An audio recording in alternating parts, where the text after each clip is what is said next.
Selamat malam, eh, Seputinyu. Selamat malam, teman-teman semua. Selamat bertemu kembali dalam acara rutin kita, Daily Mindfulness.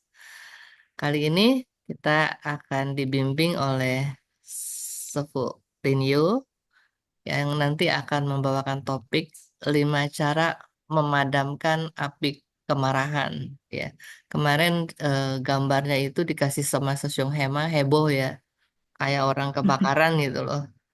Tapi eh, ya buat kita, wait, gitu kan. Terus eh, kadang-kadang kita mungkin nggak tahu kalau kita itu pemarah, ya. Mungkin karena kita juga menutupi kemarahan kita. Tapi kadang-kadang kita juga terbiasa marah sampai kita nggak sadar kalau kita itu pemarah gitu ya. Jadi kali ini eh, Sepu akan membahas dengan, ya, moga-moga kita semua menjadi terbuka, menjadi lebih aware, dan tentunya bisa lebih mendapatkan ketenangan dan kebahagiaan. Gitu ya kira-kira Sefu ya. Nah, Iya, itu sutranya ada kan ya? Yang kemarin ada, sekali ada ya. ya. Oke. uh, Ini nanti, ini yang kedua. uh, ya. Oh, ini yang kedua. Nanti Iya, sutranya dulu ya. mm-mm. Iya, Oke, mm-mm. jadi sebelumnya saya serahkan dulu kepada Sefu, dan Sefu nanti akan membimbing kita untuk di awalnya untuk meditasi, untuk menyatukan hati dan pikiran kita. Silakan Sefu. Ya, selamat malam. Terima kasih Bu Hueleng atas kesempatan dan juga teman-teman praktisi Daily Mindfulness. Hmm, ya, mari kita memulai sesi malam hari ini dengan rileks sejenak, juga hmm, memberikan perhatian untuk diri sendiri. Hmm, gitu. Biasanya kita memberi perhatian untuk orang lain ya, untuk orang yang kita cintai. Jadi kita sehari-hari harusnya kita bisa punya waktu sedikit untuk diri sendiri. Jadi ketika kita meditasi itu sebenarnya juga untuk diri kita sendiri ya. Baik, silakan mengambil posisi duduk yang nyaman, rileks. Mau di bangku bisa ataupun di lantai. Lalu kita bisa eh, pelan-pelan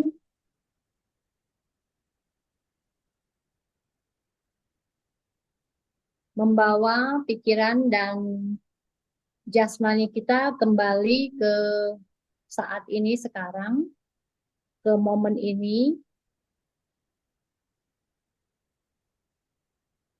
dan kita bisa membawa perhatian kita kepada nafas kita, kepada tubuh kita, karena nafas kita dan tubuh kita selalu ada di saat ini dan sekarang.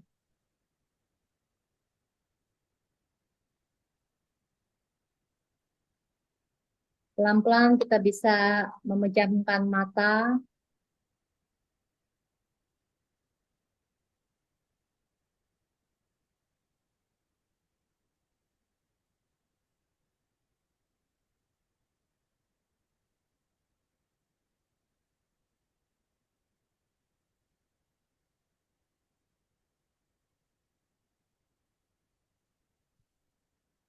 kita dapat merilekskan jasmani kita,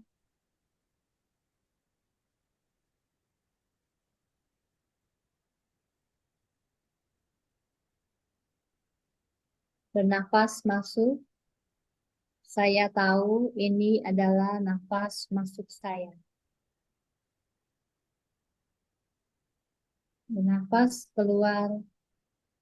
Saya tahu ini adalah nafas keluar saya.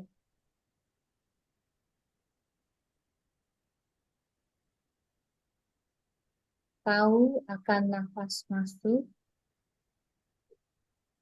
Tahu akan nafas keluar.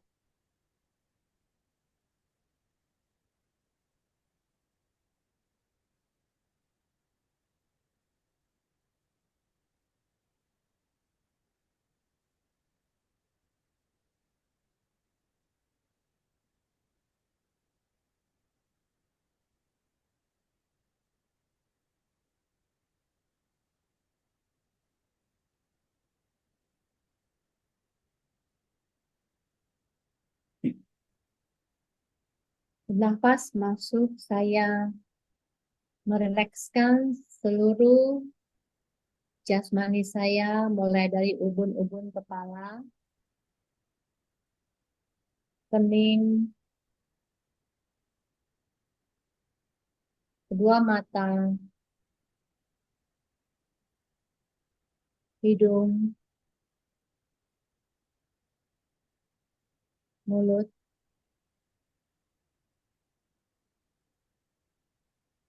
dagu, dan seluruh bagian wajah,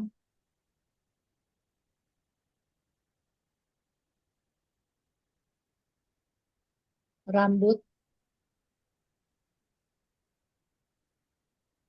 bagian belakang kepala, kedua telinga,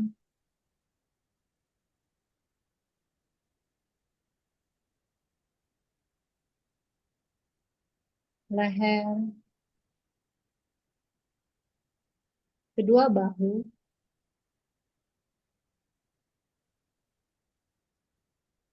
bagian dada hingga ke perut,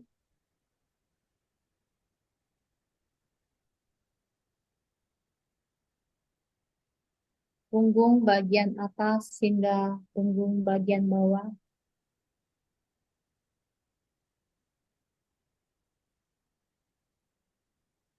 kedua lengan hingga ke 10 jari jemari tangan,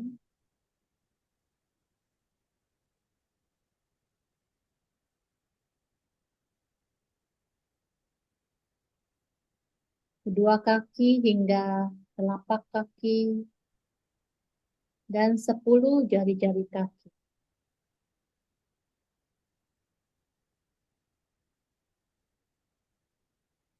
Lewat nafas yang tenang, saya merilekskan bagian demi bagian dari tubuh saya dan tersenyum.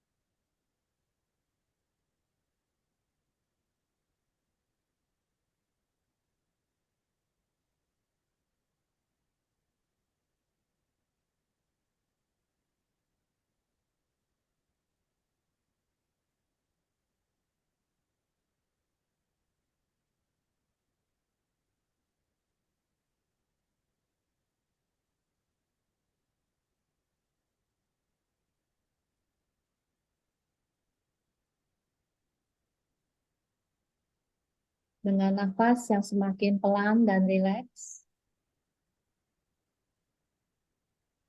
saya menikmati postur duduk saya yang tegap dan rileks.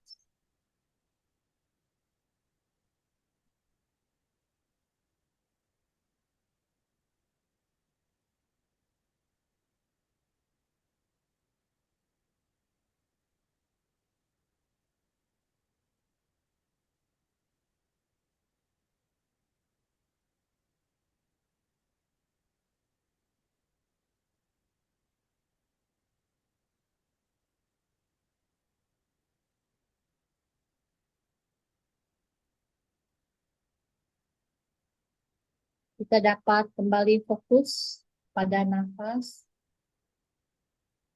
banyak 3 kali, nafas masuk dan keluar.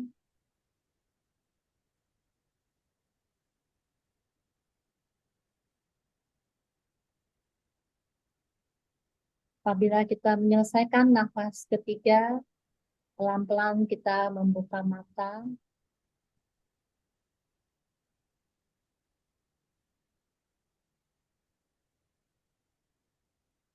Meditasi pada malam hari ini kita cukup dan selesai.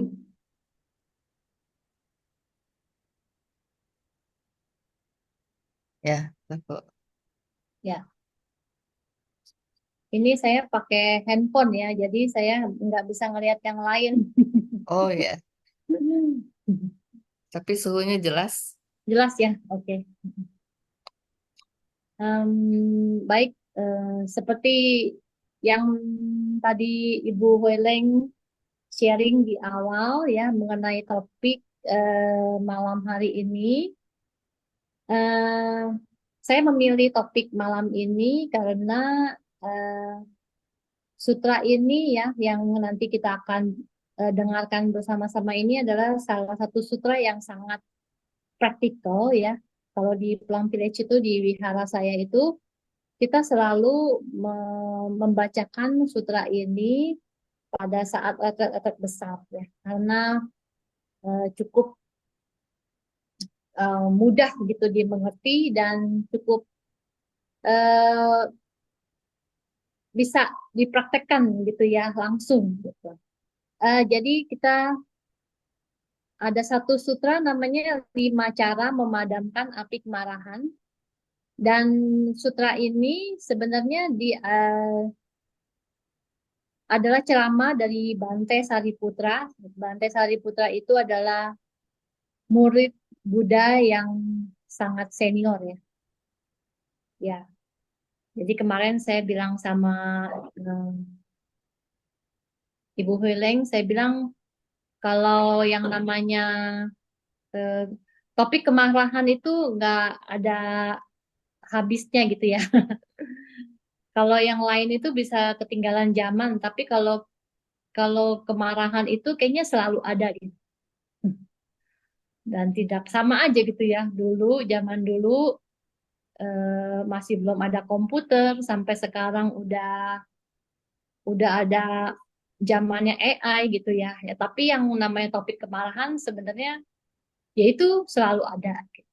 Jadi sama saja gitu kayaknya dulu dan sekarang kita selalu ngebahas tentang topik kemarahan ini. Ya, jadi langsung saja saya mau mempersilahkan volunteer yang bisa membacakan sutra ini. Oke, saya baca dulu ya, Sepu. Nanti Ya, gantian nama teman-temannya. oke. Ya, Oke. 5 cara memadamkan api kemarahan. Demikian yang telah kudengar dari Buddha ketika beliau sedang menetap di wihara Anathapindika di hutan Jeta dekat kota Saraswati. recording in progress. Suatu hari yang mulia Biku Sariputra kepada para biksu, "Sahabatku, hari ini saya ingin berbagi dengan kalian."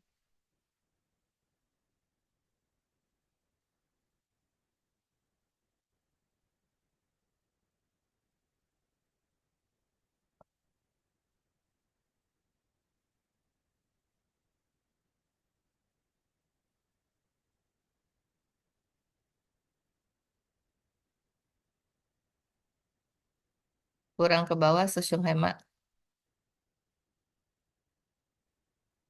Kurang ke bawah. Kurang kurang ke atas. Kurang ke atas, Susyung Hema. Masih lembar pertama ya? Ya, ya. Suatu hari yang mulia Biksu Sariputra berkata kepada para biku, "Sahabatku, hari ini saya ingin berbagi dengan kalian tentang 5 cara memadamkan api kemarahan. Mohon dengarkan dengan penuh perhatian dan praktikkan apa yang saya ajarkan." Para biku menyetujui dan mendengarkan dengan penuh perhatian. Yang mulia biksu Sariputra kemudian berkata, apakah 5 cara memadamkan api kemarahan? Cara pertama, sahabatku, jika ada seseorang yang tindakannya tidak baik, namun ucapannya baik, jika kamu marah kepadanya, namun apabila engkau cukup bijaksana, engkau akan tahu bagaimana cara memeditasikannya agar dapat memadamkan kemarahanmu. Sahabatku, seandainya ada seorang biku yang mempraktikkan pertapaan dengan mengenakan jubah dari tambalan kain. Suatu hari ia bepergian dan melewati tumpukan sampah yang dipenuhi oleh tinja, uril, lendir, dan banyak kotoran lainnya. Dan dia melihat di antara tumpukan sampah itu ada sehelai kain yang masih utuh. Dengan menggunakan tangan kirinya, dia memegang kain tersebut. Dan kemudian dengan menggunakan tangan kanannya, memegang ujung kain itu dan merentangkannya. Ia mengamati bahwa potongan kain itu tidak robek, tidak ternoda oleh tinja, urin, lendir, atau kotoran-kotoran lainnya. Jadi ia melipat dan menyimpannya untuk dibawa pulang, dicuci, dan menjahitnya menjadi jubah luar. Sahabatku, jika kita bijak, ketika seseorang yang tindakannya tidak baik, tetapi ucapannya baik, kita seharusnya tidak memperdulikan tindakannya, tetapi hanya memperhatikan ucapannya. Hal ini akan membantu memadamkan api kemarahan kita. Sahabatku, inilah cara kedua. Jika engkau terpancing marah oleh seseorang yang ucapannya tidak baik, tetapi tindakannya baik, namun apabila engkau cukup bijaksana, engkau akan tahu bagaimana cara memeditasikannya agar dapat memadamkan api kemarahanmu. Sahabatku, andaikan tidak jauh dari desa ini ada sebuah danau yang dalam dan permukaannya tertutup lumut dan rumput. Ada seseorang yang kehausan, menderita kepanasan, datang mendekati danau tersebut. Dia menanggalkan pakaiannya, meninggalkannya di tepian, melompat ke dalam air dan menggunakan tangannya untuk menyingkirkan lumut dan rumput, menikmati mandi sambil meminum air danau yang segar. Demikian juga sahabatku, sama halnya dengan seseorang yang berucap tidak baik, tetapi tindakannya baik. Jangan memperdulikan ucapannya, tapi perhatikan tindakannya yang baik, maka kamu akan bisa memadamkan api kemarahanmu. Orang bijak seharusnya mempraktikkan cara ini. Ini adalah cara ketiga, sahabatku. Jika ada seseorang yang tindakan dan ucapannya tidak baik, tetapi dia masih memiliki sedikit kebaikan di hatinya, seandainya engkau marah terhadapnya, namun apabila engkau cukup bijaksana, engkau akan tahu bagaimana memeditasikannya dan memadamkan api kemarahanmu. Sahabatku, seandainya ada seseorang yang berjalan menuju persimpangan jalan, dia lemah, kehausan, miskin, kepanasan, tertekan, dan dipenuhi penderitaan. Ketika dia tiba di persimpangan, dia melihat sedikit genangan air hujan di dalam bekas jejak kaki seekor banteng di permukaan tanah. Dia berpikir, ada secuil air di dalam jejak kaki banteng itu. Jika saya menggunakan tangan atau daun untuk menciduk air tersebut, secara tidak sengaja saya akan mengaduk air tersebut. Maka air itu kemudian akan menjadi keruh dan tidak dapat diminum lagi. Oleh sebab itu, saya harus berlutut dan meletakkan tanganku ke tanah, menyentuhkan mulut ke air itu dan langsung meminumnya. Seketika itu dia melakukannya. Sahabatku, ketika engkau melihat seseorang yang tindakan dan ucapannya tidak baik, tetapi masih ada sedikit kebaikan di hatinya, jangan memperdulikan tindakan dan ucapannya, tetapi perhatikanlah kebaikan yang sedikit itu, sehingga engkau akan bisa memadamkan api kemarahanmu. Orang bijak seharusnya mempraktikkan hal ini. Teman-teman ada yang mau gantian baca? Boleh saya, Bu? Oke, duduk. Ini adalah cara keempat, sahabatku. Jika ada seseorang yang tindakan dan ucapannya tidak baik, juga di dalam hatinya tidak ada kebaikan, walaupun hanya sedikit, dan engkau marah terhadapnya, namun apabila engkau bijaksana, engkau akan tahu bagaimana memeditasikannya untuk memadamkan api amarahmu. Sahabatku, andaikan ada seseorang jatuh sakit dalam perjalanan, dia sendirian, kelelahan, dan tidak ada desa di sekitarnya. Dia putus asa ketika mengetahui bahwa dia akan segera mati sebelum dapat menuntaskan perjalanannya. Jika saat itu ada seseorang datang dari jauh dan melihat keadaan laki-laki tersebut, dia dengan segera memegang tangannya dan membimbingnya menuju desa terdekat, di mana dia mendapatkan perawatan, pengobatan, dan memastikan bahwa dia memiliki segala hal yang dibutuhkan, dari pakaian, obat-obatan, dan makanan. Berkat cinta kasih dan welas asih, hidup laki-laki tersebut terselamatkan.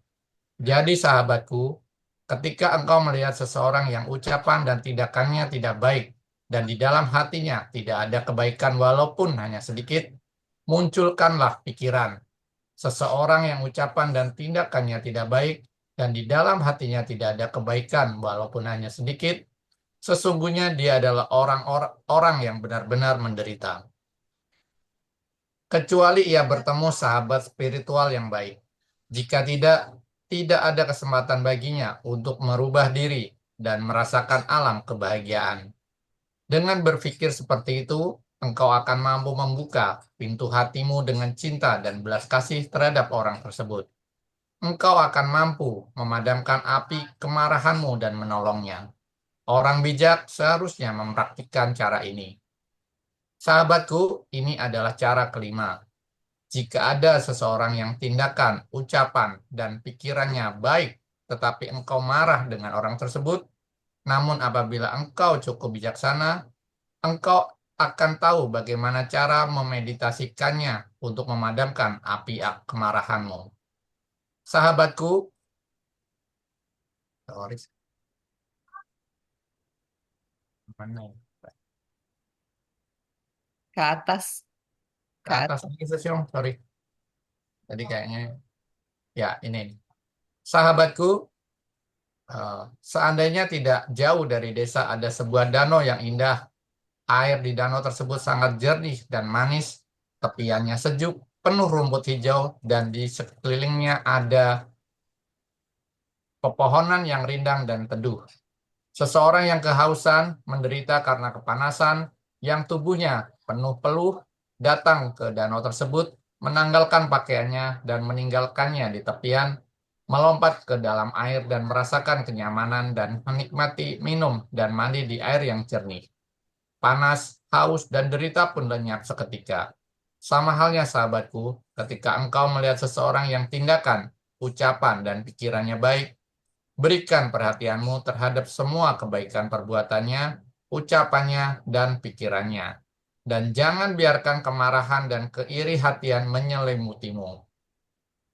Jika engkau tidak tahu bagaimana hidup bahagia dengan seseorang yang segar seperti yang dijelaskan di atas, engkau tidak patut disebut orang yang bijaksana. Sahabatku terkasih, saya telah berbagi dengan kalian 5 cara memadamkan api kemarahan. Ketika para biksu mendengar kata-kata yang mulia Biksu Sariputra, mereka berbahagia menerimanya dan mempraktekannya.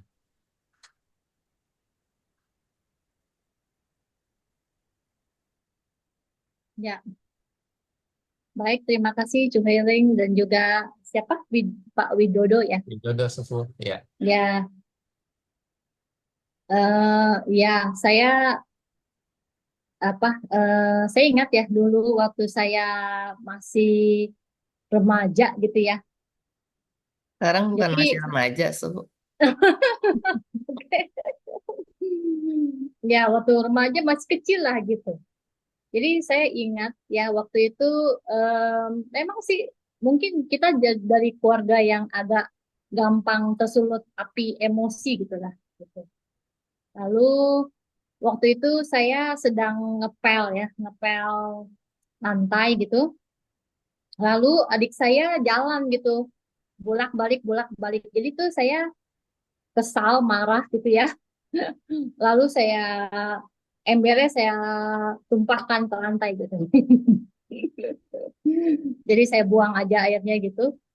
Jadi saya merasa, oh, kok saya bodoh sekali ya gitu. Padahal kan itu kerjaan saya lagi nanti untuk ngepel lagi gitu ya. Ya dari situ saya merasakan bahwa, oh, sebenarnya emosi ataupun kemarahan itu yang pertama kali kena itu diri sendiri, gitu. Jadi kayak seperti yang tadi ya, api kemarahan eh, itu yang pertama kali terbakar itu kita sendiri. Jadi yang pertama kali merasa tidak nyaman, tidak menderita gitu ya, itu sebenarnya diri sendiri. Jadi sebenarnya saya juga sadar akan hal itu sehingga saya pikir gimana ya gitu supaya saya itu mungkin nggak terlalu banyak bisa mengatasi lah emosi yang muncul ataupun kemarahan gitu ya supaya tidak akan em, merugikan diri saya lebih dalam lagi gitu. Jadi tadi kita dengar ada 5 cara ya memadamkan api kemarahan dari Bante Sariputra. Dan saya rasa ini contoh-contohnya bagus sekali. Nanti kalau teman-teman punya waktu bisa baca kembali ya. Jadi saya nggak bahas di sini. Yang saya tarik dari sutra ini yaitu pertama seperti halnya eh, contoh nomor 1 atau 2 ya, di mana kita bisa mengembangkan fokus kita gitu. Jadi ketika kemarahan itu timbul, kita tidak fokus pada eh, kejelekan ya ataupun Kekurangan kekurangan orang tersebut gitu. Jadi kita bisa melihat eh, secara kebaikan. keseluruhan. Jadi kayak nggak salah fokus lah gitu kan. Kalau kita suka karena kemarahan itu muncul, dia itu mengambil alih seluruh perhatian kita gitu. Dia membutakan pikiran kita ataupun jadi mengambil alih kita punya kebijaksanaan dan juga pikiran yang jernih sehingga kita kadang-kadang terlalu fokus gitu dengan yang mungkin hal-hal yang tidak kita sukai gitu ya. Jadi yang ke 1 atau yang kedua itu memang mengajarkan kita untuk memperlebar ya fokus kita gitu. Dan yang ketiga itu apabila eh, apa ucapannya baik, ucapannya tidak baik dan tindakannya tidak baik, tapi ada hatinya ada kebaikan sedikit. Nah, itu saja eh, bisa mengingatkan kita untuk eh, mengembangkan cinta kasih ya, gitu. Jadi sampai sekecil itu ya, sampai kebaikan sekecil itu pun kita bisa hargai gitu. Hmm, Dan apalagi yang keempat gitu bahwa seseorang yang apalagi yang tidak memiliki kebaikan yaitu orang yang sangat menderita gitu. Jadi kita melihat mereka seperti yang tadi mungkin saya rasakan juga ya. Kalau kita marah itu kan yang pertama kali itu yang dirugikan diri sendiri gitu. Jadi orang yang memang tidak punya kebaikan ataupun tindakan dan ucapannya tidak baik, itu pasti di masa lampaunya atau hidupnya itu mungkin punya banyak trauma ya dalam hidupnya. Ya. Lalu yang keempat, semuanya sempurna, tapi kita marah. Nah, ini yang sangat menarik kalau menurut saya, karena saya rasa eh, tidak semua orang menyukai kesuksesan orang lain, misalnya ya. Itu kayaknya manusia ya. Mungkin kita ada rasa timbul cemburu atau mungkin melihat seseorang dipromosikan dalam pekerjaan dengan cepat, sedangkan kita harus bersusah payah gitu ya, sehingga kita merasa tidak adil. Gitu. Lalu eh, dengan demikian kadang-kadang kita marah sama seseorang tanpa ada sebabnya gitu. Atau mungkin orang lain marah sama kita tanpa ada sebab gitu ya. Ya karena setelah kita lihat lagi ya bisa juga ada rasa em, cemburu ya atau iri hati gitu. Ya seperti itu. Jadi yang 5 cara tadi itu sebenarnya ya masih banyak lah ya cara-cara yang lain gitu ya untuk mengatasi kemarahan kita ataupun emosi-emosi yang lainnya. Dan saya rasa nggak cuma kemarahan, mungkin juga kesedihan, kekecewaan, frustasi dan lain-lain. Dan mungkin kita bisa melihat share screen yang berikutnya. Ya, jadi sekarang kadang-kadang kita tahu ya, oh marah itu tidak baik, oh emosian itu tidak baik. Tapi kadang-kadang kita pas lagi dalam kondisi tertentu kita tidak berdaya gitu. Maksudnya terbawa arus gitu kan ya, terbawa arus dan juga kita nggak bisa mengontrol diri kita gitu, seperti itu. Jadi walaupun di dalam pikiran kita kita tahu, tapi secara kenyataannya mungkin kita belum bisa mengatasi kemarahan ataupun emosi yang lain gitu. Jadi saya juga ingin memperkenalkan atau mengajak kita semua um, melihat peran latihan mindfulness untuk membantu kita mengatasi kemarahan atau emosi-emosi yang muncul. Kan kita kan ini grupnya praktisi mindfulness ya. Jadi kurasa kita bisa mempelajari. Jadi seperti yang di screen saya share itu ada 4 fungsi dari mindfulness. Yang pertama itu adalah recognition ataupun mengenali. Ya, jadi kalau kita latihan mindfulness itu kan kita melatih kesadaran kita ya, melatih perhatian kita. Jadi sehari-hari kita bisa melatih misalnya kita ketika kita sedang makan, kita tahu kita sedang makan. Ketika kita sedang berjalan, kita tahu kita sedang berjalan. Ketika kita sedang um, berbaring, duduk, ya itu semua melatih untuk kita bisa ada di saat ini dan sekarang, dan juga untuk melatih recognition ini juga gitu. Jadi ketika kemarahan itu muncul, karena kita punya habit untuk recognize, di saat itu juga kita bisa recognize bahwa kita itu sedang marah gitu. Wah mungkin mukanya udah merah, kayaknya darahnya tuh udah sampai ke ubun-ubun gitu ya. Jadi kita udah tahu nih, oh kayaknya nih aku sedang tidak baik-baik saja gitu. Kayaknya apabila misalnya kita sedang terlibat dalam percakapan dan percakapan itu sudah kayaknya membuat kita itu sangat-sangat marah ya. Kalau kita melatih mindfulness, kita tahu bahwa oh percakapan ini sudah tidak sehat gitu. Jadi mendingan kita stop dulu ya. Jadi kita bisa ngomong ke lawan bicara, apakah itu keluarga kita, anak, ataupun di tempat bekerja, kita bisa segera mengambil sikap bahwa kelihatannya percakapan kita sudah mengarah pada kekecewaan, kemarahan gitu ya. Jadi mendingan kita stop dulu, nanti dilanjutkan gitu, seperti itu. Keren tuh kalau bisa begitu. Ya itu latihan mindfulness sehari-hari.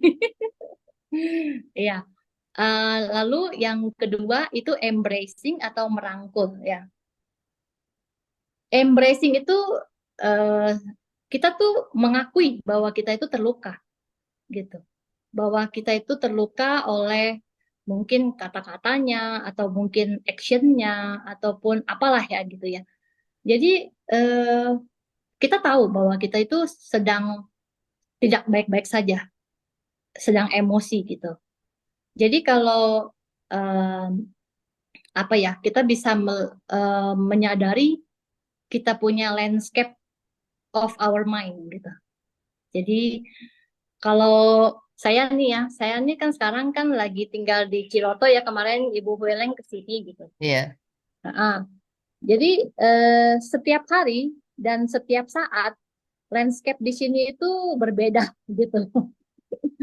Jadi pagi-pagi kadang-kadang cerah gitu ya. Jadi langitnya merah, bagus sekali gitu. Bisa melihat matahari terbit gitu ya. Terus nanti nggak berapa lama ketutup awan gitu. Lalu gunung di depan kita ada gunung ya dua kelihatan. Kalau lagi cerah kelihatan, kalau lagi berkabut ketutup semua gitu. Jadi ketika saya memperhatikan landscape di sini dan dekat ya, maksudnya kita kan benar-benar hidup di depan kayak buka kamar aja itu udah pemandangannya gunung gitu. Kalau lagi kabut, lagi hujan itu benar-benar kita seperti di apa ya, di tengah alam semesta gitu. Nah, bedanya kan kalau kita di Jakarta ya nggak terlalu beda kan landscape-nya gitu. Ya kan? Paling buka pintu kamar, habis itu landscape-nya misalnya dapur, ruang tamu gitu. Maksudnya tiap hari sama gitu. Eh, Lalu kita pergi jalanan, lewatin jalan yang sama, lalu pulang ke rumah gitu ya. Jadi sebenarnya kita nggak terlalu um, dihadapkan dengan landscape yang berbeda gitu setiap hari. Kalau saya merasa di sini, wah, saya melihat landscape yang jangankan satu hari ya, dalam 1 jam saja tuh sudah bisa berubah gitu. Hujan, kabut, cerah dan lain-lain. Dan saya merasa, oh, eh, mungkin kalau saya bisa melihat pikiran saya sendiri, landscape pikiran saya sendiri, mungkin seperti itu gitu. Jadi landscape pikiran kita bisa kadang-kadang cerah, kadang-kadang kabut ya berkabut gitu. Jadi eh, karena kita tidak bisa melihat gitu.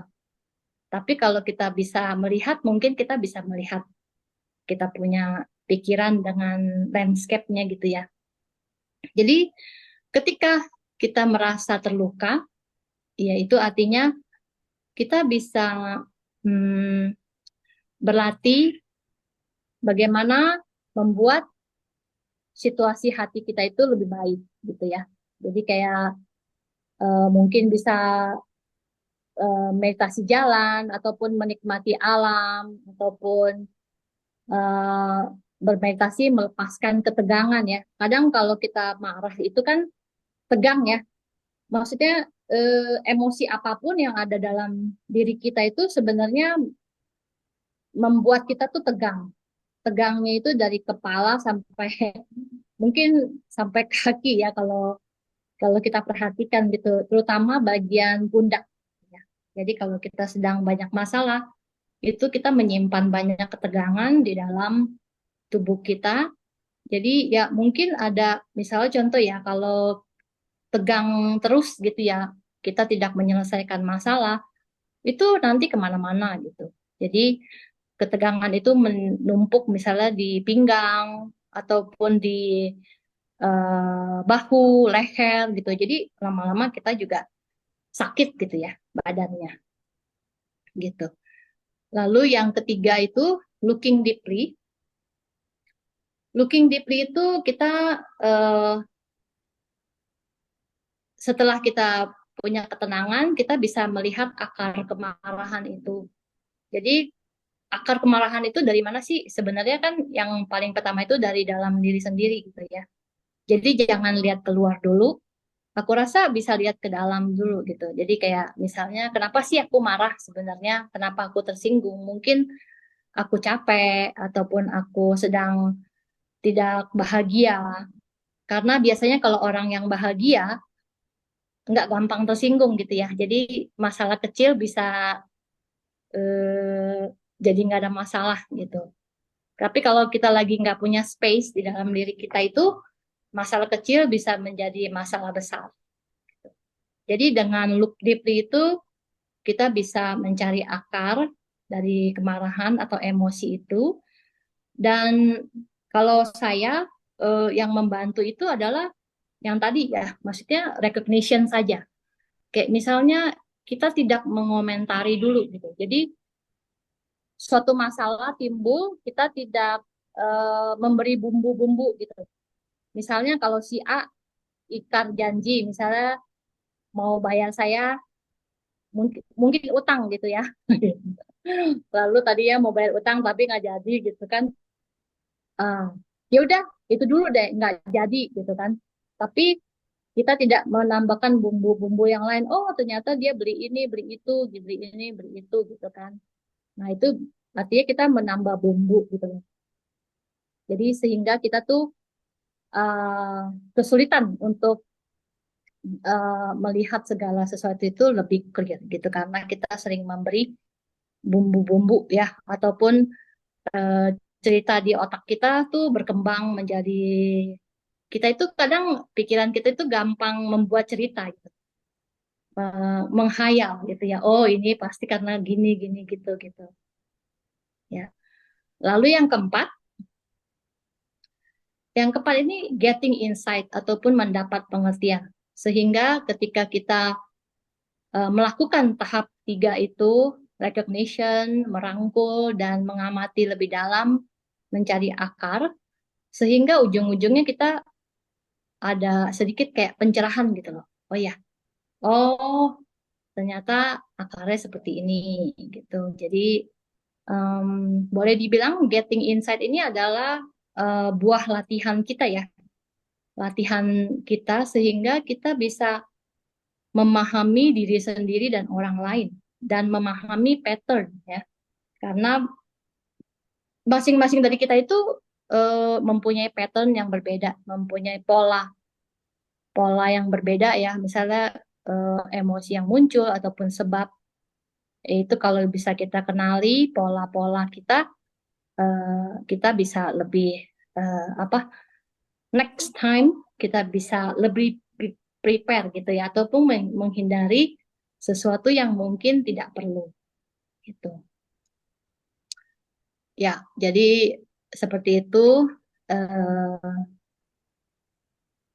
apa saya cuma mau saya ingat waktu guru kita ya Thai Zen Master Thich Nhat Hanh itu selalu bilang sebagai seorang praktisi kita itu berhak marah tapi tidak berhak tidak tahu cara mengatasi kemarahan itu ya seperti itu Berhak marah, tetapi tidak berhak tidak tahu cara mengatasinya oh, gitu. Ya, oke. Kalau gitu saya sharingnya sampai di sini dulu. Saya persilakan mungkin ada yang mau sharing atau mungkin ada yang mau sharing tentang ya mungkin punya cara-cara yang lain mengatasi kemarahan ataupun emosi-emosi yang muncul ya. Maksudnya kita bisa terbuka untuk emosi yang lain, misalnya worry gitu ya. Karena saya rasa worry juga sangat-sangat Mengganggu. sering muncul gitu ya. Iya. Oke, teman-teman, ada yang mau sharing atau ada yang mau tanya? Silakan.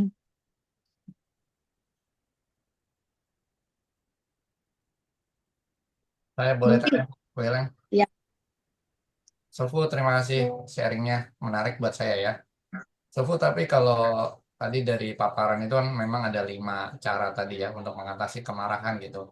Tapi kemarahan kan sebenarnya sesuatu yang manusiawi kan, Sofu ya. Jadi kita sebagai manusia kan ya ada kalanya mungkin karena ada satu dan lain hal. eh, Bahkan bukankah kemarahan itu juga apa ya, perlu perlu disampaikan juga gitu Sofu. Sehingga orang yang misalnya keluarga kita atau pasangan kita itu juga tahu bahwa kita lagi marah gitu misalnya, atau kita tidak setuju dengan apa yang dia lakukan. Nah, pertanyaan saya adalah bagaimana cara marah yang mindfulness gitu Sob,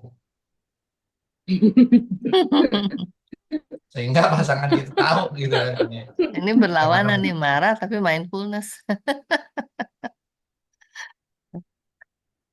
Ayo, Suhu, pertanyaannya juga keren.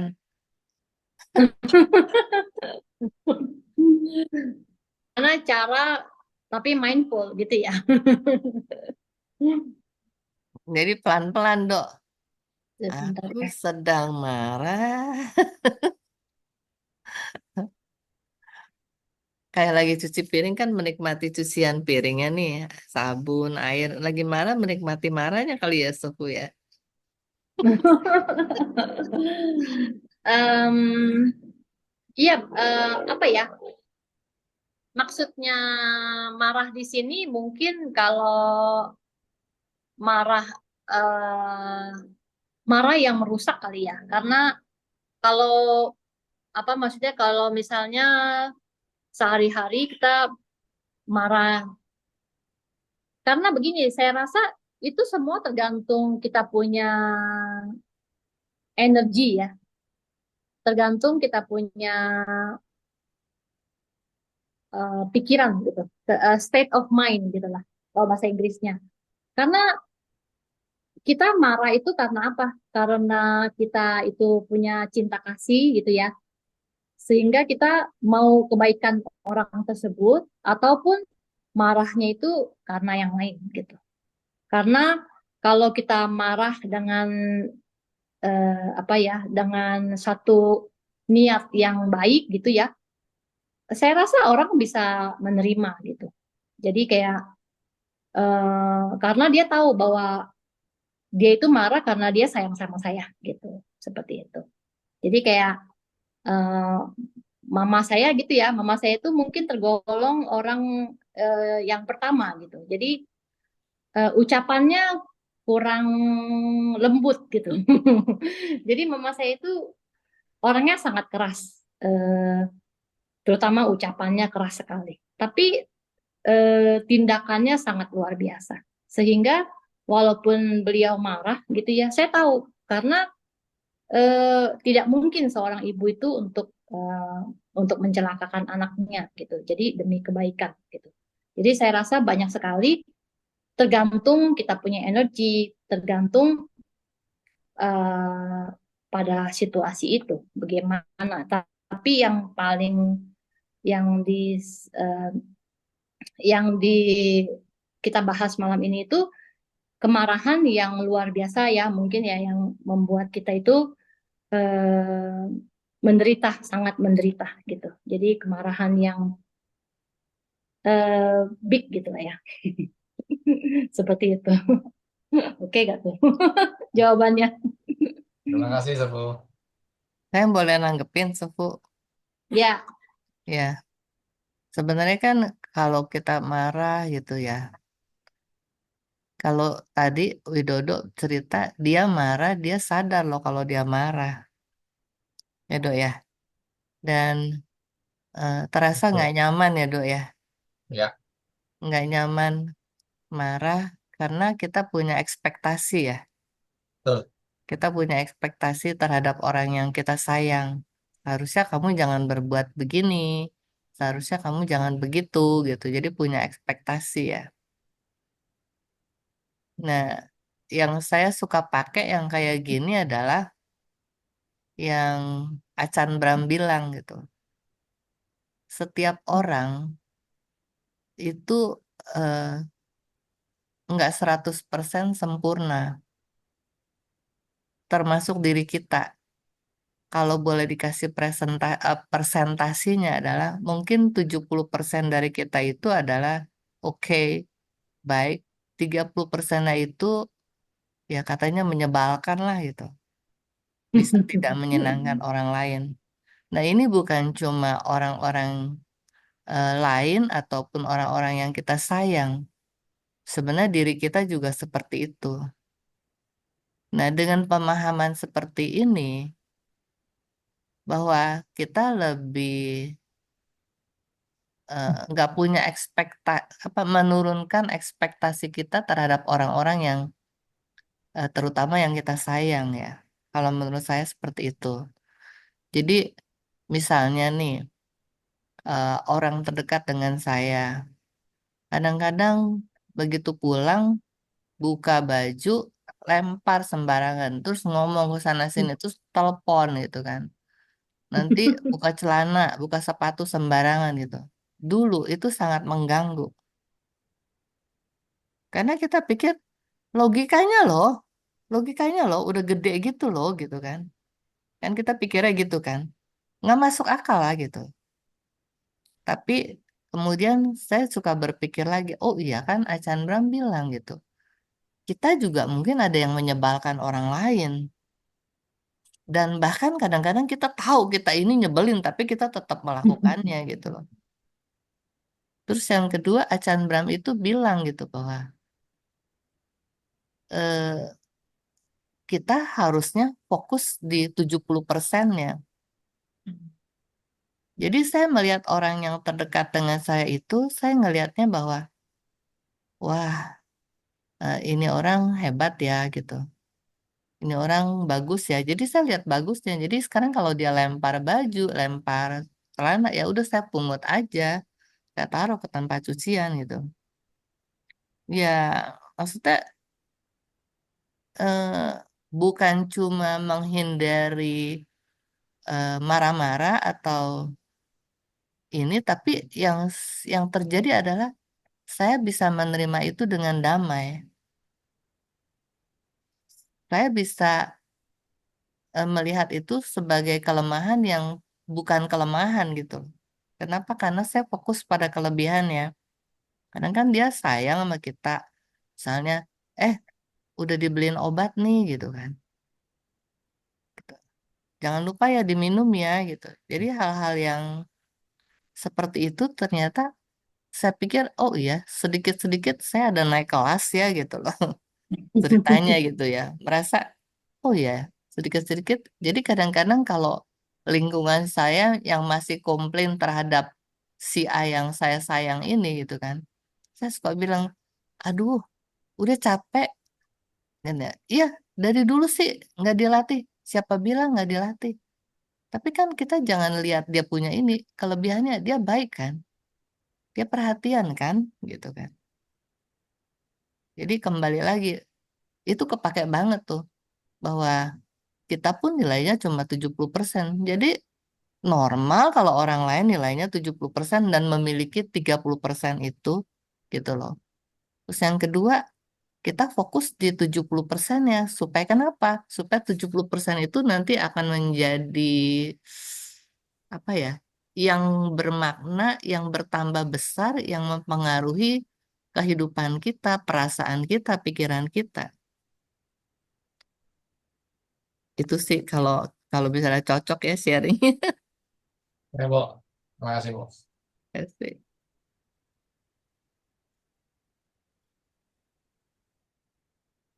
Oke, ada lagi yang mau tanya atau mau sharing? Terus yang Hokla ini diam-diam aja. Terus ya Mary, Ya, lagi dengerin. Lagi dengerin. ini salah satu kita punya narasumber nih. Suhu. Aduh. Oh iya. Ya, selamat malam ya Suhu ya. Ya, saya mah di sini belajar juga hari ini. Ya, kalau Suhu aja belajar, apalagi saya ya. Eh, Jadi memang saya selalu menganggap diri saya ya seorang pembelajar ya, belajar belajar. Jadi makanya saya senang mendengarkan sharing-sharing dari Bapak, Ibu, dari Suhu semuanya ya, dari sambil ya direnungkan kembali. Jadi karena udah dipanggil, saya mohon izin ya Suhu ya, apa ikut ikut nimbrung membahas tentang marah tapi mau mindful. Nah, ini saya lagi mikirin tadi ini kok orang mau marah tapi mau mindful gitu ya. Bikin marah ya si Emangnya ada temennya ya ya. marah sambil mindful gitu ya? Kalau Doa. dalam pikiran saya kalau marah itu udah nggak mindful ya. Nah, kan tapi seberapa sih kadar marahnya saya lagi jadi pikir mungkin ini belum sampai ke tahapan marah, baru gerem aja gitu ya, merasa gerem, merasa gregetan Dinikmati, gitu Syung, kan. dinikmati marahnya. Ah, Marahnya dinikmatin ya. dinikmati.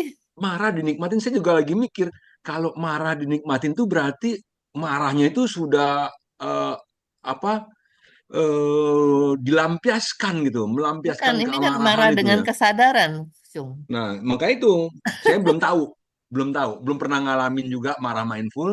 Jadi saya juga belum pernah tanya orang ada yang marah mindful nggak. Jadi baru Mas Widodo nih yang bilang kalau marah mindful kayak gimana gitu ya. Ini apa namanya kreatif ya, ini kreatif. Pikirannya ini Makanya ada kreatif, kreatifnya, bisa Dok. bisa berpikir marah tapi mindful. Kalau kita Tapi bilang boleh boleh kita belajar tuh, Syung. ya boleh dong. Iya. Sekarang gini, kalau gembira mindful, boleh nggak? Boleh kan? Sedih mindful, sedih mindful nggak? Nah, tapi kalau emosinya sedih sama marah, ini kayaknya belum bisa cocok dengan mindful. Eh, Suhu, coba saya mau tanya gini ya, loba dosa moha. Kalau ada loba, di situ ada moha, betul ya, Suhu ya? Mhm, Kalau ada dosa, di situ juga ada moha, mhm. iya kan? Tetapi kalau ada loba, bisa nggak bercampur dengan dosa? Keserakahan. Ya, keserakahan bercampur dengan kebencian. Bergabung, bisa nggak? Kalau keserakahan kan bergabung dengan moha, dengan kebodohan. Ya, Mhm. orang yang serakah pasti ini bodoh, orang bodoh masih mau mengembangkan serakahnya atau mengembangkan kebenciannya. Tapi kalau udah serakah, apakah dia juga orang yang serakah dan orang yang pembenci? Biasanya kalau orang yang serakah itu nggak benci ya, tapi dia ya serakah aja. Kalau orang yang membenci ya benci aja, kayaknya begitu ya. Suhu, mohon Hmm. pendapatnya Suhu.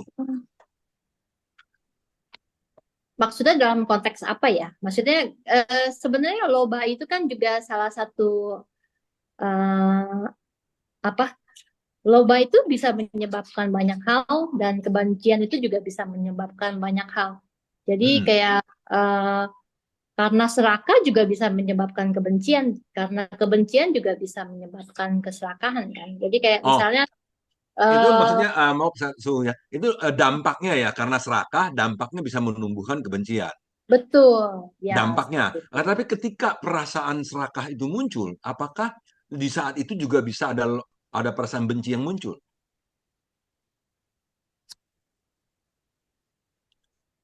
Keras, keserakahan muncul, kebencian muncul gitu Iya, maksudnya. bisa nggak begitu? Ya tergantung ya, Tergantung tergantung ya. tergantung pikiran itu ya. Nah, Maksudnya ini kan sama dalam pertanyaan konteks Mas apa? Widodo ketika Mhm. kemarahan muncul, tapi kesadarannya muncul gitu. Nah ini Hmm. kalau marah muncul kesadaran, berarti marahnya reda dong.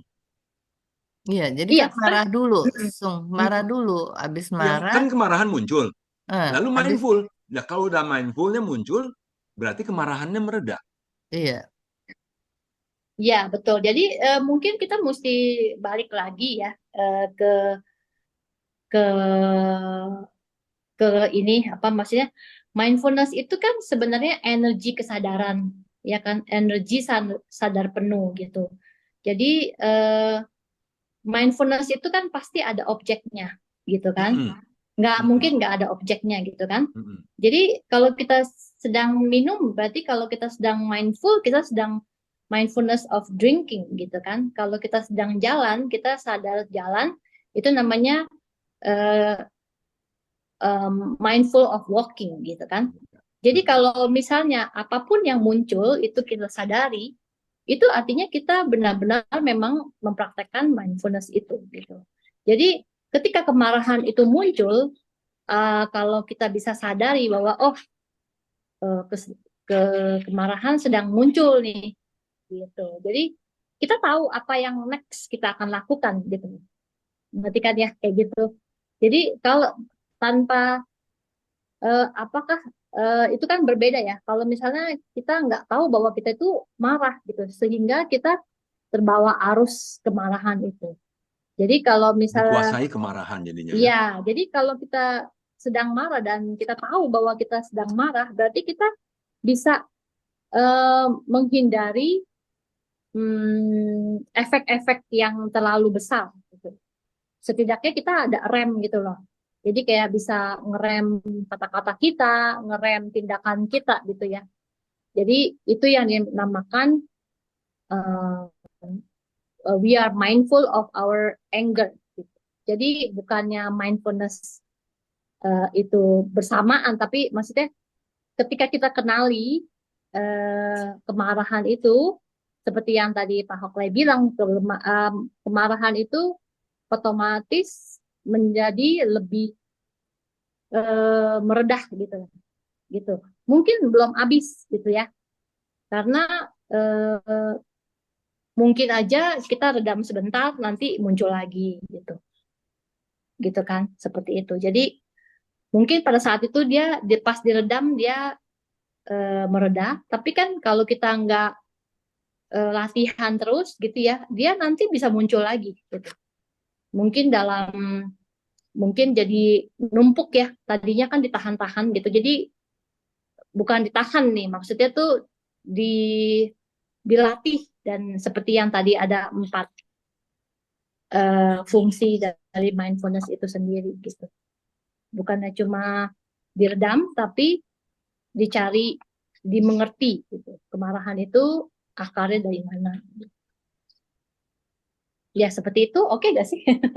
Ya, Su, tadi ada kata-kata kita berhak marah, tapi Mm-mm.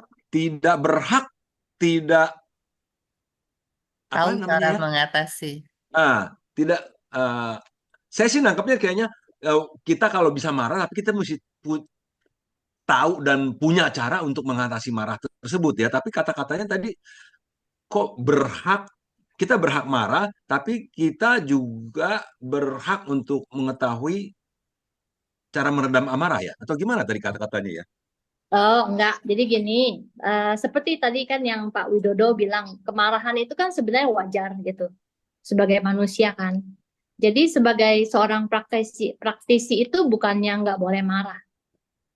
Jadi kalau ada sesuatu yang mengganggu kita, ya mungkin kita bisa marah gitu. Tapi seorang praktisi itu harus bisa tahu caranya bagaimana supaya kita bisa eh, mengatasi kemarahan itu gitu. Jadi itu maksudnya. Bukannya kita nggak boleh marah gitu. Jadi kalau misalnya kita bilang, oh ini 5 cara memadamkan api kemarahan, berarti kita nggak boleh marah dong, gitu kan? Kan banyak pertanyaan seperti itu, Hmm, gitu loh. Jadi bukannya kita nggak boleh marah, tapi kita tuh oke, mau kita tuh karena yang tadi Pak Widodo bilang, kita itu manusia itu adalah sangat wajar gitu ya. Kita memiliki kemarahan karena kemarahan itu kan ada dalam diri kita semua gitu. Itu tinggal tunggu faktor luar ya. Misalnya ada yang pencet tombolnya aja, kita bisa marah gitu kan. Jadi kenapa? Karena kita benih kemarahan itu selalu ada dalam diri kita. Tergantung siapa yang pencet tombolnya aja gitu. Kalau ada yang pencet tombolnya dia marah, kalau nggak ada ya kita baik-baik aja gitu. Kayak malam ini kan kita semua baik-baik aja karena kita nggak ada yang pencet tombol kita gitu, ya kan? lumayan ya, satu zaman kita baik-baik aja. Ya, ya seperti itu. Jadi ketika tombol kemarahan kita itu dipencet atau terprovokasi, eh, ya Di sanalah kita bisa, seharusnya sebagai seorang praktisi itu kita tahu cara mengatasi kemarahan. Ya, Pertama menerima dulu ya, oh ya kita marah. Dan seperti tadi Widodo bilang, manusiawi lah kalau kita marah gitu. Dan yang kedua, kita tahu bahwa dengan marah kita menderita ya, Suhu. iya betul. Ya. Dan kembali lagi, karena kita sudah mencoba untuk belajar menjadi praktisi, ya kita coba mengatasi. Ya, seperti itu. Oke, teman-teman, masih ada lagi yang mau tanya atau sharing? Nah, kalau enggak, udah jam 8:16. Ada lagi? Oke. Udah ngantuk kayaknya. Itu sejak Ya, ASEAN, suhu, sejak ini Mary. rata-rata masih pada kerja, terus pulang, pada buru-buru Hmm, mandi. Tapi wah, pada rajin ya. ya kita sempatkan 1 minggu 1 kali untuk terus-menerus ya. Dan udah 2 tahun setengah nih. Moga-moga Hmm, semua ini membawa apa ya? Membawa kita ke arah kemajuan, ya. khususnya kemajuan batin kita. Oke, teman-teman semua, terima kasih terutama Suhu Tinyu dan juga teman-teman sekalian untuk kehadirannya hari ini.